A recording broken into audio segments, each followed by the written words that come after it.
하나님의 축복이 우리 성도님들의 삶 속에 항상 충만하기를 주의 이름으로 축원합니다. 자, 서로 인사하시면서 하나님의 은혜를 서로 나누면서 예수님의 이름으로 축복할 수 있기를 바랍니다. 서로 옆 사람과 인사하십시오. 주의 축복이 넘칠 줄로 믿습니다.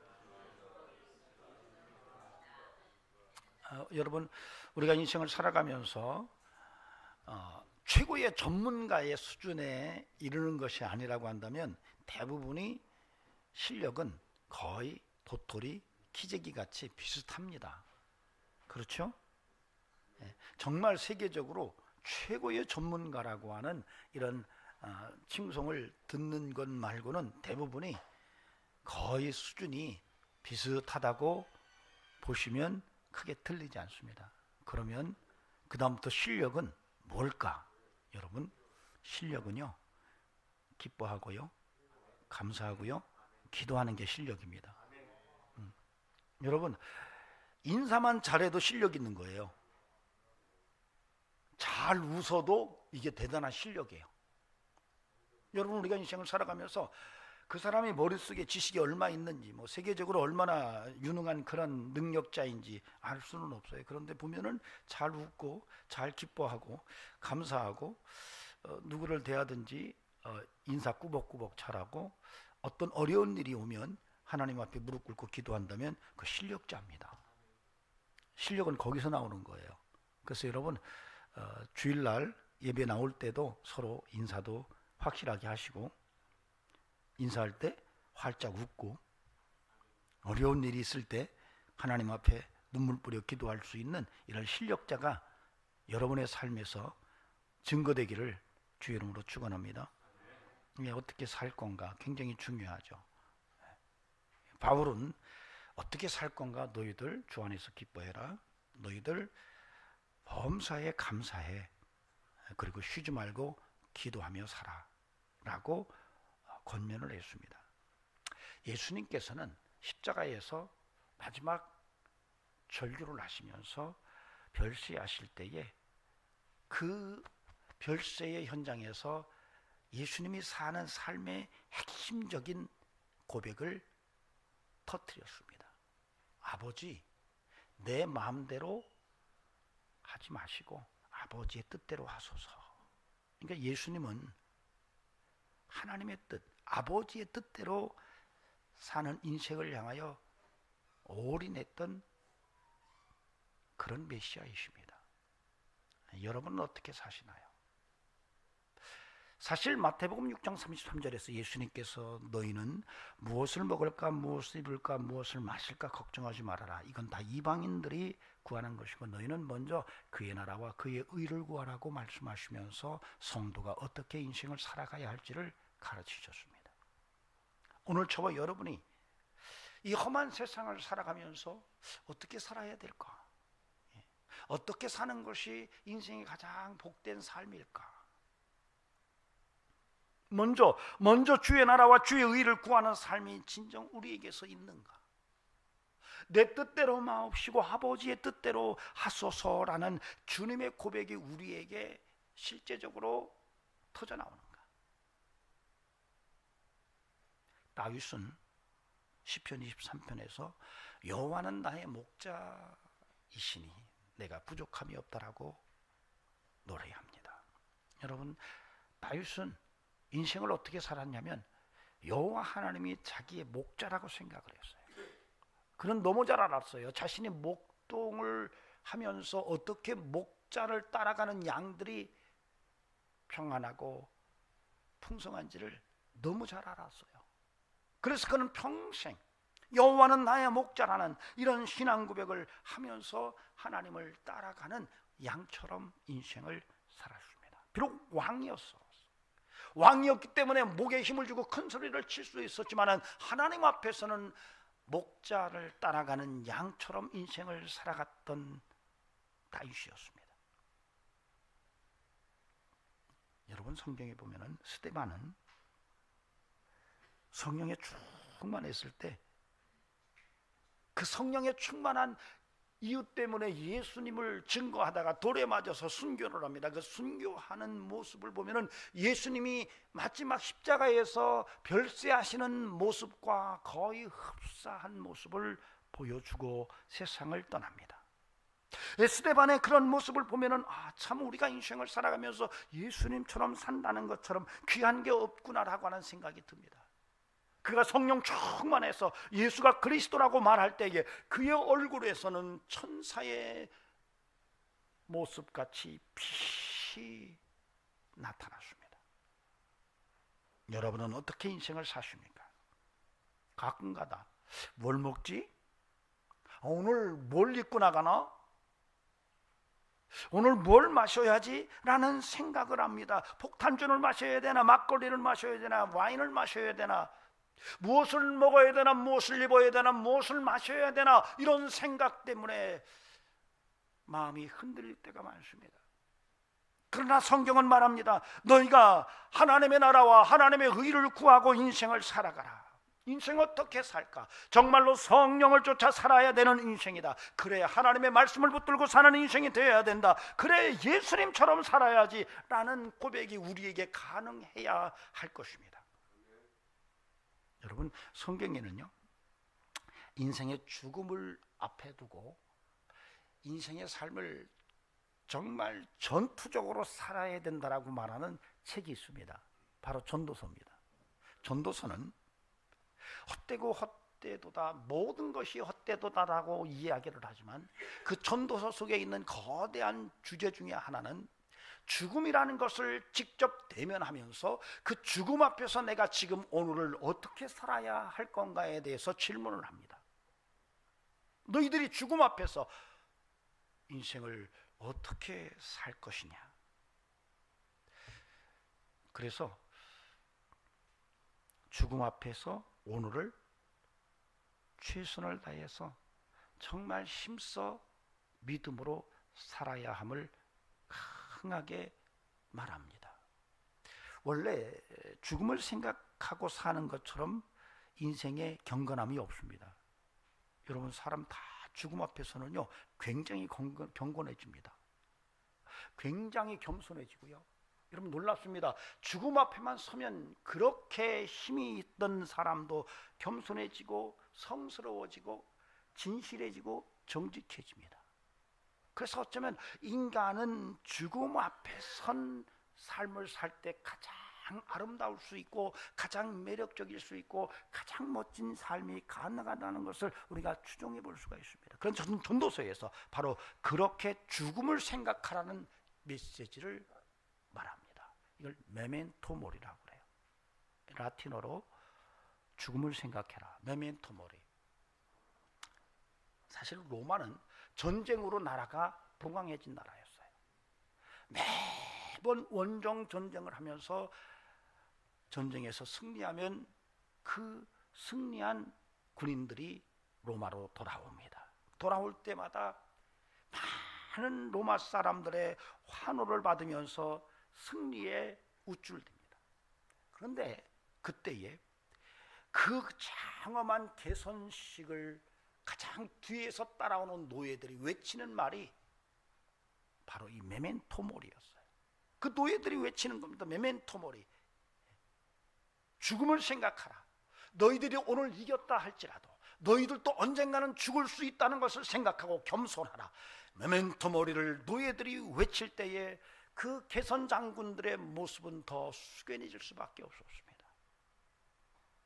어쩌면 우리의 인생도 늘 죽음을 생각하는 메멘토 모리를 생각하는 인생을 앞에 두고 우리의 삶을 다시 한번 조명해보며 인생을 살아야 될 것입니다. 그런데 재미난 것은 이 메멘토 모리, 죽음을 생각하는 것과 서로 대조되는 그런 용어가 하나 있습니다. 카르페 디엠이라는. 호라티우스, 즉 로마의 시인이었던 호라티우스가 처음 이 단어를 시에서 표출을 했어요. 카르페 디엠. 오늘을 살아라.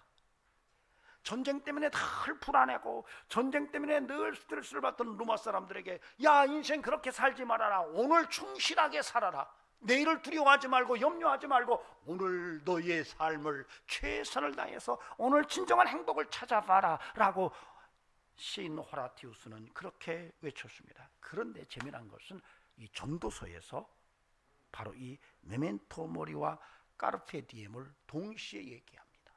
즉 다시 말하면 메멘토 모리를 앞에 두고 까르페 디엠을 살아라. 죽음을 앞에 두고 오늘 네가 최선의 행복을 붙들고 살아라 라고 이야기를 합니다.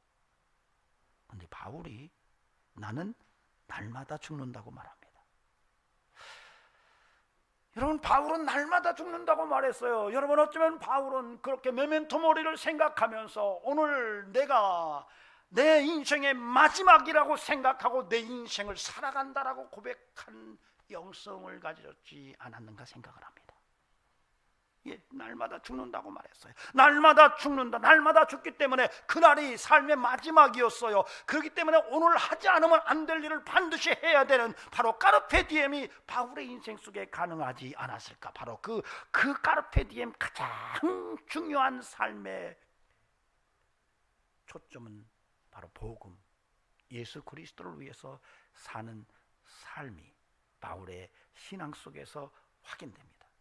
저는 그래서 저와 여러분의 삶 속에서 항상 바울처럼 내가 날마다 죽노라, 메멘토 모리를 말하면서 그 마지막 날에 내가 무엇을 해야 될지를 생각하고 까르페 디엠의 인생을 살아갈 수 있는 이런 영성이 함께하기를 주의 이름으로 축원합니다.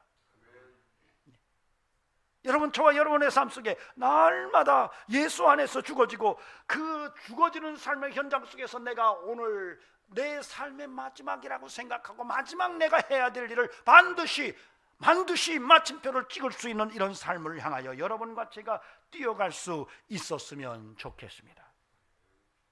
사실 오늘 사도 베드로가 우리가 읽은 베드로전서 4장 1절에서 11절 말씀을 통해서 굉장히 중요한 두 가지 메시지를 우리에게 전합니다.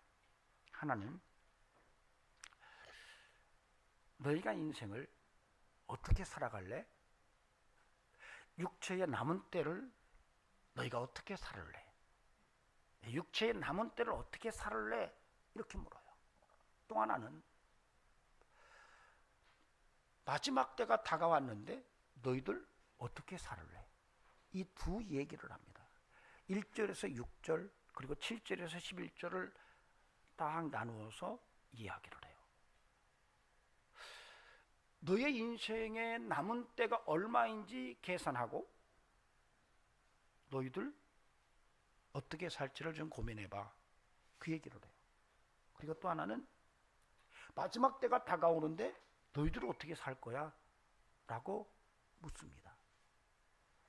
하나는 예수님의 죽음을 염두에 두고 어떻게 살지를 고민하게 말하고, 하나는 너의 죽음을 앞에 두고 어떻게 인생을 살아야 될지를 이야기하는 게 오늘 이 본문입니다.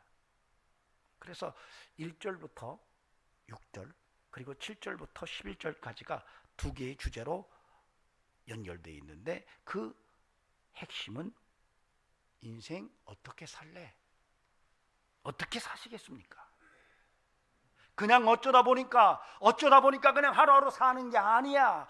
너희가 정말로 그리스도인이라면, 하나님의 사람이라면 정말 믿음으로 하나님 앞에서 어떻게 살지를 잘 알고 바르게 인생의 열매를 거두는 성도가 되라고 권면을 하고 있습니다. 오늘 저와 여러분에게 그런 영적인 눈이 활짝 열려지고 하나님의 말씀이 여러분의 마음판에 새겨져서 이 험한 세상을 승리의 삶으로 믿음으로 나아가는 그런 은총이 함께하기를 바랍니다. 그 첫째로는 1절에서 6절 속에서 언급됩니다. 육체의 남은 때를 어떻게 살 것인지. 1절에서 6절을 보시기 바랍니다. 그리스도께서 이미 육체의 고난을 받으셨으니 너희도 같은 마음으로 갑옷을 삼으라. 이는 육체의 고난을 받은 자가 죄를 그쳤음이니 그 후로는 다시 사람의 정욕을 따르지 않고 하나님의 뜻을 따라 육체의 남은 때를 살게 하려 함이라. 너희가 음란과 정욕과 술 취함과 방탕과 향락과 무법한 우상 숭배를 하여 이방인의 뜻을 따라 행한 것은 지나간 때로 족하도다. 그러므로 너희가 그들과 함께 그런 극한 방탕에 다름질하지 아니하는 것을 그들이 이상히 여겨 비방하나 받아 그들이 산 자와 죽은 자를 심판하기로 예비하신 이에게 사실대로 구하리라. 이를 위하여 죽은 자들에게도 복음이 전파되었으는 이는 육체로는 사람으로 심판을 받으나 영으로는 하나님을 따라 살게 하려 함이라. 여기서 사도 베드로가 하는 얘기가 다른 게 아니에요. 너희들 육체의 남은 때를 어떻게 살래? 육체의 남은 때를 어떻게 살 것인지를 분명하게 말하고 있습니다. 여러분은 지금 어떻게 인생을 살아 계십니까? 앞으로 여러분의 남은 인생을 어떻게 살려고 지금 여러분이 여러분의 중심을 붙들고 계십니까?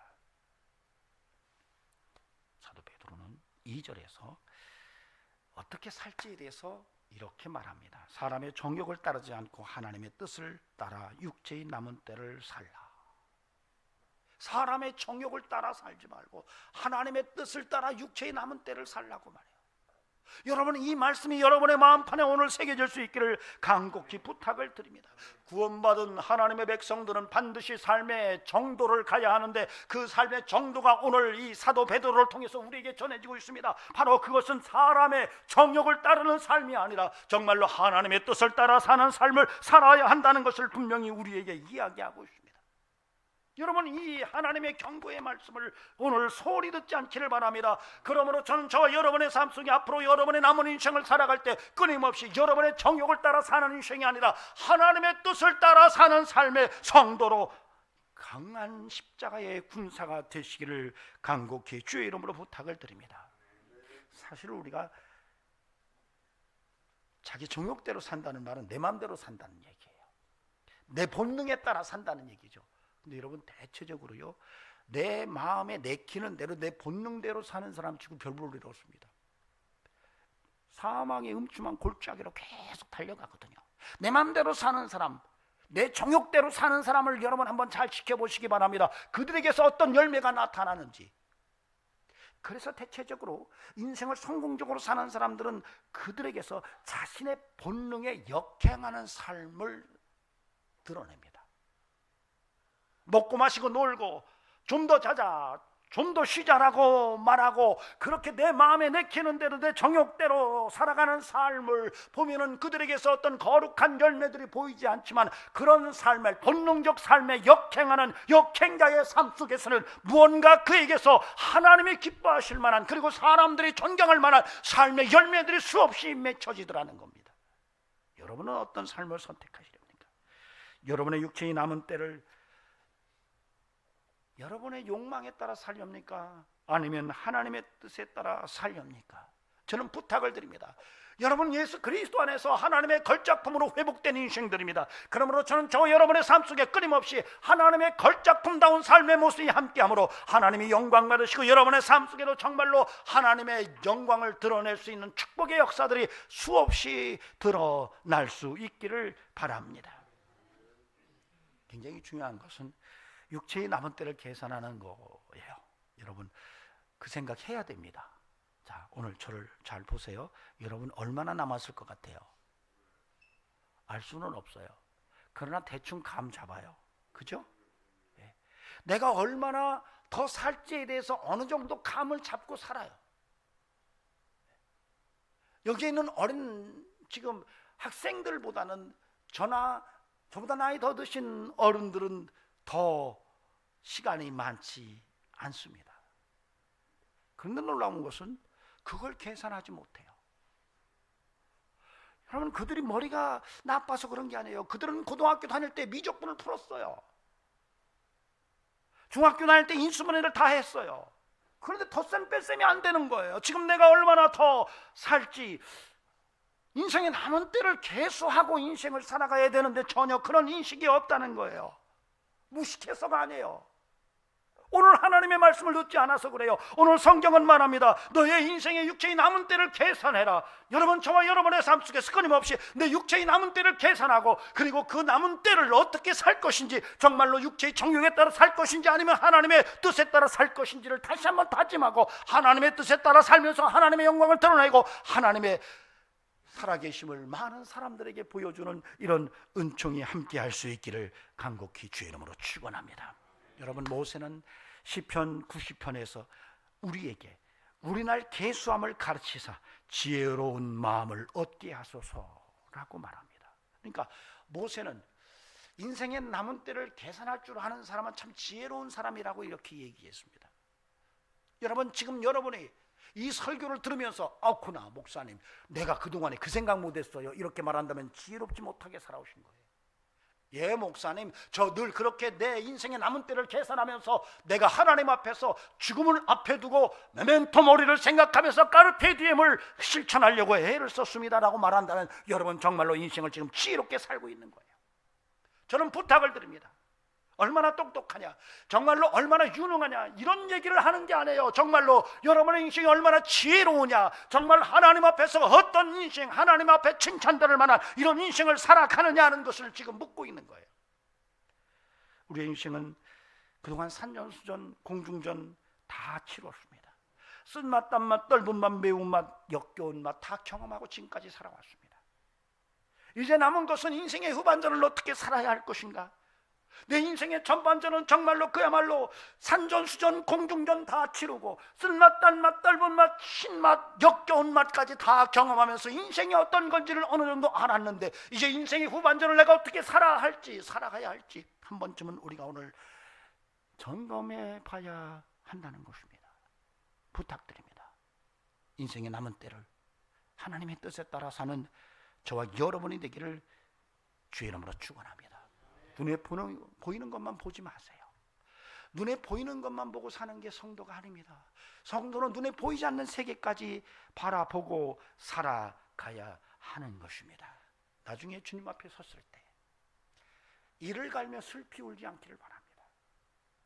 주님 앞에 섰을 때 주께서 잘했다, 착하고 충성된 종아 라고 하는 탄성이 터져나오는 인생을 오늘 이후로 여러분의 믿음으로 살아낼 수 있기를 간곡히 부탁을 드립니다. 3절에서 사도 베드로는 이렇게 말합니다.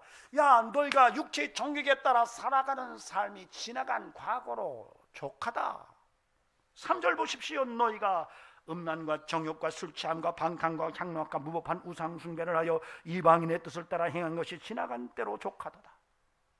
내 마음대로 산 삶이 지나간 때로 족하답니다. 여러분이 이 베드로 사도의 경고를 한번 생각해 보시고 여러분 다시 한번 여러분의 인생을 평가해 보시기 바랍니다. 그래, 내가 내 마음대로 산 것, 정말로 내 뜻대로 하나님의 뜻과 전혀 무관하게 내 마음, 내 뜻대로 산 것은 지나간 시간으로 족하다는 것을 오늘 다시 한번 여러분 마음속에 확인하시고 이제는 저와 여러분의 삶 속에 정말 인생의 남은 때를 하나님의 뜻에 따라 사는 축복의 삶으로 빚어갈 수 있기를 주의 이름으로 축원합니다.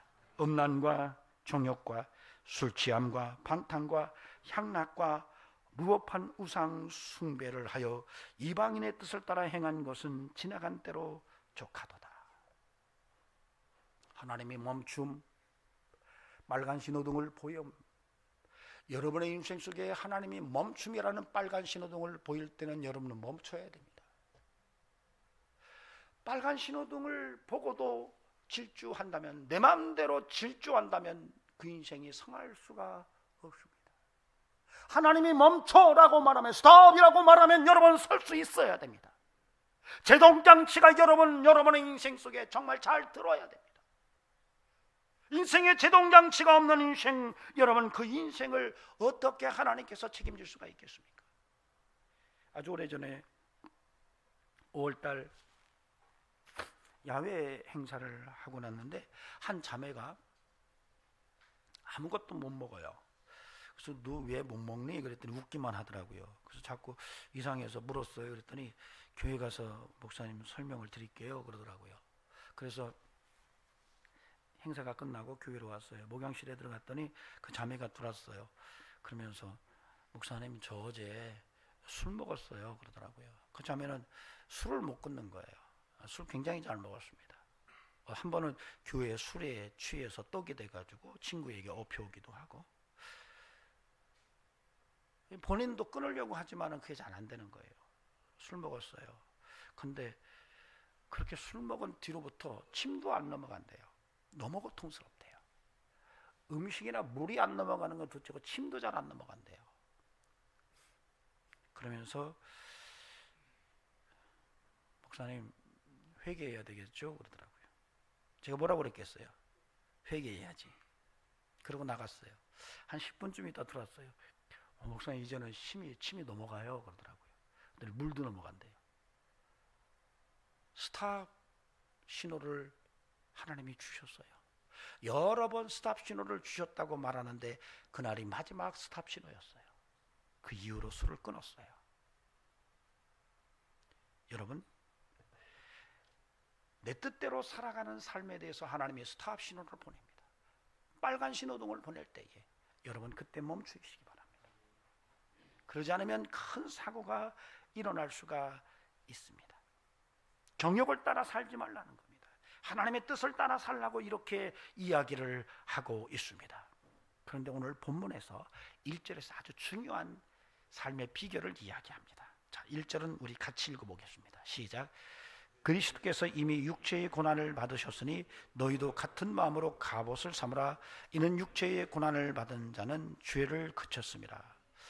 사도 베드로가 말하는 거예요. 육체의 그 삶을, 육체 남은 때는 어떻게 살 거냐? 하나님의 뜻에 따라 살아라. 사람의 정욕대로 살지 말고 하나님의 뜻에 따라 살아라. 근데 그 비결이 뭐냐? 너희가 그리스도의 고난의 마음을 가져라. 여러분, 여기서 고난이라고 하는 이 비유적 언어예요. 그리스도의 고난은 뭐죠? 예수님의 죽으심을 말하는 겁니다. 육체의 죽음을 말해요.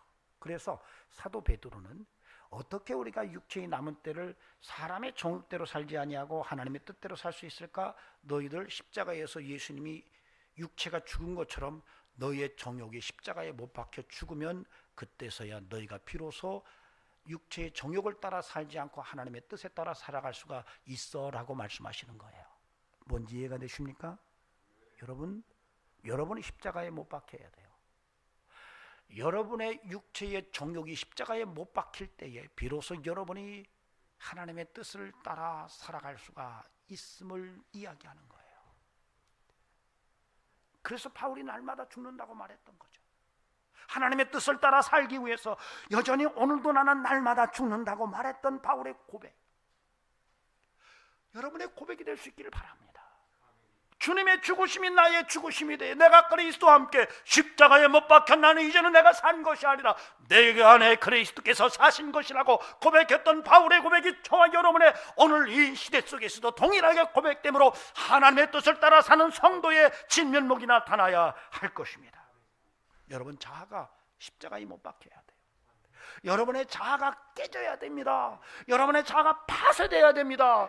여러분의 이름이 이제는 십자가에 못 박혀야 돼요. 여러분, 주님만 십자가에 못 박힌 인생으로 여러분 인생을 살아간다면 여전히 여러분의 예수의 이름을 부르면서도 여러분은 여전히 육체의 정욕을 쫓는 내 마음대로 사는 인생으로 살아갈 수밖에 없는 겁니다. 주의 이름으로 부탁을 드립니다. 주 뜻대로 사십시오. 여러분을 십자가에 못 박으시기 바랍니다. 주님께서 별세하듯이 여러분도 날마다 죽어야 됩니다. 바울이 날마다 죽음을 말하면서 정말로 그 죽음 앞에서 메멘토모리, 그 메멘토모리의 고백 속에서 까르페디엠의 인생을 살았던 것처럼 우리에게도 그런 은혜가 함께하기를 간곡히 부탁을 드립니다. 그래서 이 1절부터 6절은 예수 그리스도의 죽음을 통해서 네 인생을 바르게 살아라. 예수 그리스도의 죽음을 네가 네 삶에서 그대로 재현함으로써 너희가 네 마음대로 사는 인생을 포기하고 하나님의 뜻에 따라 살아라. 그동안에 이방인처럼 산 것은 그때까지 산 것으로 족하니 이제는 이방인처럼 살지 말고 하나님의 자녀답게 살라고 권면합니다. 그런 믿음이 여러분에게 함께하기를 주의 이름으로 축원합니다. 자, 두 번째로는 7절에서 11절이에요. 만물의 마지막에 삶을 내가 어떻게 살아야 되는가? 사도 베드로는 말합니다. 근신하여 기도해라. 서로 사랑해라. 뜨겁게 사랑해라. 서로 대접하되 원망 없이 하고 청지기같이 서로 봉사해라. 그리고 예수 그리스도로 말미암아 하나님의 영광을 드러내라고 이야기합니다. 이것은 마지막 때를 바라보면서, 여러분, 마지막 때라는 것은 모든 것이 끝나는 때예요. 내 인생이 끝나는 때를 바라보면서 나의 죽음을 바라보면서 인생을 어떻게 살 것인지를 이야기하는데 그 첫째가 기도하래요. 그리고 또 하나는 사랑을 해요. 그리고 봉사하래요. 그리고 하나님의 영광을 드러내래요. 근신하여 기도하고 뜨겁게 사랑하고 정말로 청지기같이 봉사하고 그리고 예수 그리스도로 말미암아 하나님의 영광을 드러내는 인생을 살라고 얘기해요. 여러분 어떻습니까? 그렇게 사시나요? 제가 오래전에 한 장로님을 오랫동안 기도해 드린 적이 있습니다. 굉장히 투병 생활을 오랫동안 하셨던 분인데 이분이 한 번은 새벽 예배에 나오셨다가 가시면서 그래요. 목사님, 이럴 줄 알았으면 호흡이 될 때 더 많이 찬양할 걸 그랬어요. 호흡이 될 때 더 많이 하나님께 기도할 걸 그랬어요 라고 저한테 그냥 가슴 아픈 자신의 고백을 하더라고요. 유방암에서 폐암으로 전이돼서 호흡이 잘 안 되는 거예요. 찬송을 하려도 찬송이 안 되는 거예요. 힘이 있어서 기도 좀 하고 싶어도 그 기도가 안 나오는 거예요. 호흡이 안 되니까. 그래서 그분이 그래요. 목사님, 기도할 수 있을 때, 호흡이 있을 때 더 기도할 걸 그랬어요. 목사님, 힘이 있어서 찬양할 수 있을 때, 호흡이 있을 때 더 찬송할 걸 그랬어요. 하나님 나라에 가셨어요. 그분이 저에게 남겨준 말이 지금도 쟁쟁해요. 하물며 목사인데도 기도 못할 때가 많아요. 정말 찬송 못할 때가 많아요.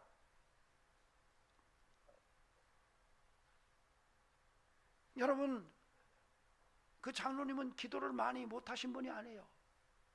날마다 성전에 가서 엎드려서 하나님 앞에 1시간 이상씩 기도하지 않으면 하루를 살아갈 수 없었다고 고백을 했어요. 기회만 주어지면 기도하고 찬송하는 일에 자기 삶을 드리려고 했었던 분이에요. 그럼에도 불구하고 호흡이 안 돼서 기도하지 못하고 찬양이 안 나올 때에 그의 속에서 터져나오는 얘기는 내가 병 나았으면 좋겠어요 라는 말이 아니었어요. 하나님 앞에 더 기도하고 싶은데, 하나님 앞에 더 찬송하고 싶은데 그게 안 돼요. 그게 너무 마음이 아프다고 저에게 말하고 있었어요. 저는 참 지금도 제 마음속에 살아있어요. 여러분 얼마나 주님 앞에 기도하시나요? 얼마나 사랑하시나요? 얼마나 섬기고 계신가요? 얼마나 하나님의 영광을 드러내려고 애를 쓰시나요? 만물의 마지막 때가 다가오고 있습니다. 만물의 마지막 때가 다가오는, 내 인생의 마지막이 다가오는 이 시점에서 내가 어떤 인생을 가장 우선적으로 생각하고 살 것인지 사도 베드로는 말합니다. 근신하여 기도해라. 뜨겁게 사랑해라. 정말 청지기같이 봉사해라. 그리고 하나님의 영광을 드러내라. 오늘 한국교회가 기도를 잃어버렸어요. 교회 안에서, 예배당 안에서 기도 소리가 들리지는 않아요. 언제부턴가 산골 골짜기에 있었던 수많은 기도원들은 흔적도 없이 사라졌어요. 이제는 금식하며 기도하는 목회자들이 보이지가 않아요. 책을 한 권 주고 읽으라고 하면 한 자리에 앉아서 300페이지 책을 한 번에 독파하는 목사님들, 너무 많이 공부해서 치질이 생기고 전립선 비대증이 생길 만큼 그렇게 공부하는 데는 이력이 난 목사님들이 30분 기도가 힘들어요. 책을 보고 독서를 하는 데는 3시간, 4시간, 10시간 한정없이 앉아서 공부하는 목사님들이 하나님 앞에 나가서 무릎을 꿇고 기도하는 데는 10분도 불가능하다고 말하는 이 시대 속에서 우리가 살고 있어요. 교회가 사랑을 잃어버렸어요. 에베소 교회 같아요. 하나님을 사랑하는 모습도 보이지 않고 성도 간에 서로 사랑하는 모습도 잘 보이지가 않아요. 교회가 사랑의 공동체인 줄 알았는데 교회 들어와 보니 사랑이 없는 썰렁한 냉랭한 공동체인 것을 봤어요. 힘이 없는 거예요. 사랑이 힘인데, 사랑이 능력인데, 이 사랑을 잃어버린 이 마지막 시대에 한국교회를 바라보면서 저는 우리 교회 성도들을 생각하지 않을 수가 없어요. 저 자신도 생각해 봐요. 오늘 우리는 마지막 때가 다가오는 이때 내가 어떻게 살 것인지를 한번 스스로 점검하면서 정말로 내가 하나님 앞에 근신하여 기도하는지, 뜨겁게 사랑하는지, 정말로 내가 청지기같이, 선한 청지기같이 그렇게 봉사하는지, 그리고 하나님의 영광을 드러내는지를 확인해야 돼요. 교회 일꾼들이 없습니다. 말세가 되면은 자기를 사랑하고 돈을 사랑한다 그래요. 이기적인 공동체의 모습을 이야기하고 있는 겁니다. 기쁨으로 섬기고 기쁨으로 봉사하는 삶의 모습들이 지금은 서서히 사라지기 시작해요. 교회에 중직자를 세우겠다고 훈련을 시키는데 서로 안 하겠다고 말해요. 과거에는 그렇지 않았는데 지금은 여러분 안수집사를 세우고 장로를 세우는데 서로 안 하겠다고 말해요. 왜? 세상 일이 더 바쁘고 그거 하면 부담되고, 그래서 못 하겠다고 말하는 시대를 우리가 지금 살아가고 있어요. 사도 베드로는 분명히 우리에게 오늘 말합니다. 주님 다시 오실 날이 다가온다. 너희가 깨어서 기도하고 정말로 뜨겁게 사랑하고 진실로 너희가 정말 청지기같이 봉사하고 하나님의 영광을 드러내는 삶을 살라고 초대교회 공동체를 향하여 외쳤습니다. 그 외침은 오늘 우리 시대 속에서도 동일하게 살아있음을 믿습니다. 저는 우리 성도들에게도 그런 은혜가 함께 할 수 있기를 간곡히 부탁을 드립니다. 여러분, 인생 죽음 앞에서 내가 어떻게 살지를 봐야 돼요. 진짜 중요한 것은 거기서 나와요. 노벨상을 만드는 알프레드 노벨의 이야기를 우리가 잘 압니다. 1895년에 그가 어느 날 자기 부고를 보고 자기 유언을 공개를 합니다. 사실은 그 형이 죽었는데 오보가 나온 거예요. 알프레드 노벨이 죽었다고. 그래서 7년 동안 고민을 해요. 그리고 1895년에 자기가 살아있을 때 유언을 공개합니다. 7년 동안 고민을 했어요. 내가 어떻게 살아야 되는가. 왜냐하면 형이 죽었을 때 오보가 나면서 자기가 죽었다고 한 매스컴에서 주제를 달았는데 그 노벨의 인생을 그대로 드러냈어요. 죽음의 상인, 사망하다, 이렇게 기사가 뽑혀졌어요. 다이너마이트를 만들어서 수많은 사람들을 죽였다는 거죠. 그 당시에 그는 엄청난 기업주였습니다. 7년 동안 고민하면서 자기 전 재산을 다 털어서 정말로 귀한 인생의 마지막 마침표를 찍겠다고 말하면서 노벨상을 만드는 발표를 합니다.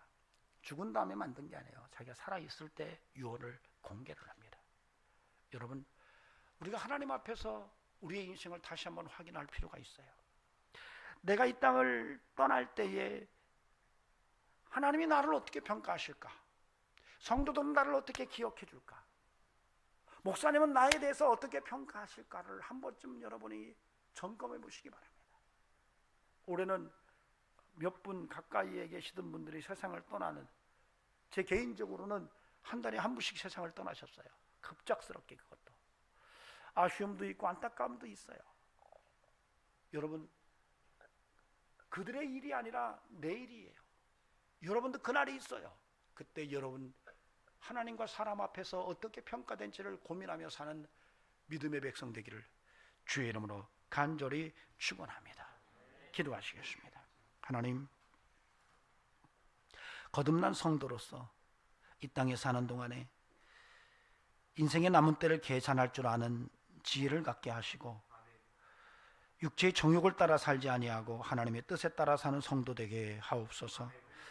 내 육신의 마지막 때를 생각하면서 인생에 무엇을 어떻게 우선적으로 행하며 살아야 될지를 고민하며 더 근신하여 기도하게 하시고 뜨겁게 사랑하게 하시고 선한 청지기처럼 봉사하게 하시고 모든 영광은 오직 하나님께만 돌려드리는 영성을 갖게 하옵소서.